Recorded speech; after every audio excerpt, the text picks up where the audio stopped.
Good game. Yeah, you too. I wish I could have kicked the ball as far as you did. That was a nice home run. Thanks. I think I just used a little more force on my kick. Force? Are you talking about physics again? This isn't science class. I know. But there's so much great physics in sports. In every sport, people try to make their body move or make an object move or both. And it takes a force to make objects move. A force can be a push or a pull. So kicking a ball would be an example of applying a force? Yes, a kick is a push, and a push is a type of force. When you kick a ball, your foot comes into contact with the ball. This creates movement in a certain direction. It sets the ball into motion. A force can change the direction of a ball. It can even stop the motion of a ball completely. Oh, cool. That reminds me of a book I'm reading about Isaac Newton.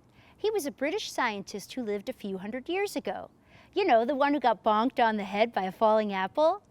The book said he came up with 3 laws that explain how things move. Is that the stuff you're talking about? It is. Although I've heard that the getting bonked on the head with the apple part is just a story. It never really happened that way. But Newton's laws can really explain the physics of kickball. Let's go back to the SAS lab and watch some replays of our game. Great idea. That poor kickball sure got moved around a lot during the game. You're right. It's just standing still now, but its lack of motion can actually be explained by one of Newton's laws. The first law states that an object will stay at rest until a force acts on it. So if there isn't anything pushing or pulling on the ball, it can't move? Right. But if I give it a push, I'm applying a force to the ball. That's what causes it to have motion. Oops, now it's rolling away. No problem. I can apply another force to stop the ball's movement. That's the other part of Newton's first law. An object in motion will stay in motion at the same speed and in the same direction forever until a force stops it. Forever? Forever.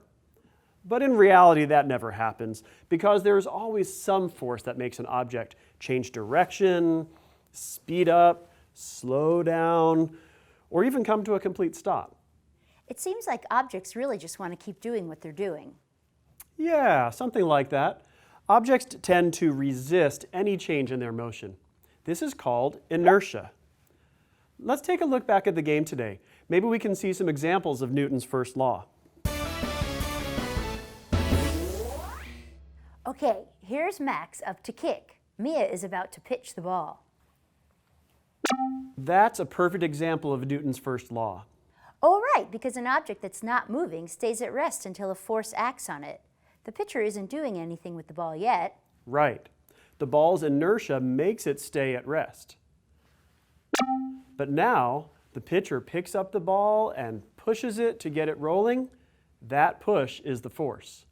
The ball rolls toward the kicker. And then Max gives it a kick with his foot. Bummer. What a great kick. When the ball was pitched, its inertia carried it toward home plate. But then a force came from the kicker's foot. This made the motion change speed and direction. And the ball almost completely stopped moving when the other team caught it, also because a force was applied. Good observation. The ball would have gone farther if the force of the catch hadn't stopped it. Newton's first law is pretty important. What about Newton's other laws? Oh, okay. Let's take a look at the second law. This one has to do with acceleration, which means the change to an object's speed or direction. Acceleration is related to how much force is used. What do you think will happen to an object if more force is applied to it?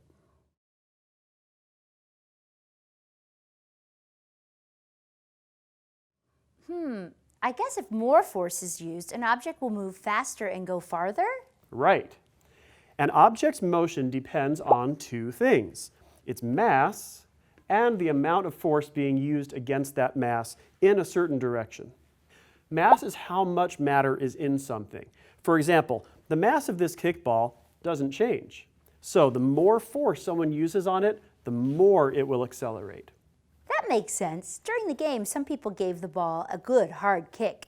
This made the ball go fast and far. Others gave it more of a tap. Let's take a peek at some of the game footage.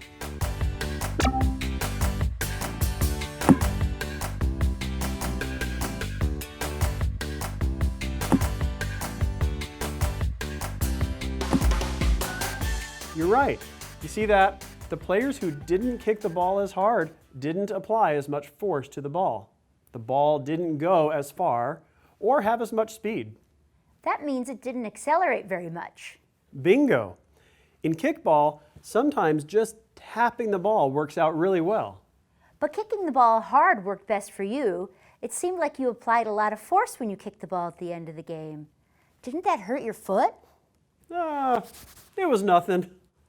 Although, when I kicked the ball, a force from the ball did push back on my foot. What? It's true. That's what Newton's third law tells us. For every force, there is another force that is equal in strength, but it acts in the opposite direction. That sounds strange. How can a ball push on a foot? It's physics. Let's go back to the video. Okay, there you are, coming up to the plate. And here comes the pitch. The ball is rolling towards me. Wham! Let's see that again in slow motion. And freeze. Here's the force of my foot against the ball. But then there's an equal force pushing against my foot from the ball.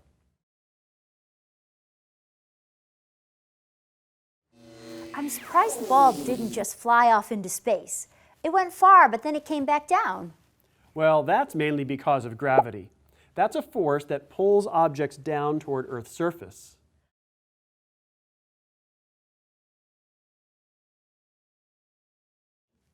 I think I'm getting the hang of all these laws of motion. Can we review Newton's laws again? Good idea. So Newton's first law is about how objects keep doing what they're doing until they're acted upon by a force. If they are at rest, they stay at rest. And once an object is moving, it keeps moving until a force is applied. You've got it. Then Newton's second law states that acceleration is related to how much force is used and the mass of the object. What about the other part of the second law, about mass? Well, if a kickball had as much mass as a bowling ball, I'm guessing its acceleration would have been a lot less. Ouch, so true. And that would be a great example of Newton's third law, when one object applies a force to another object, like your foot kicking the ball.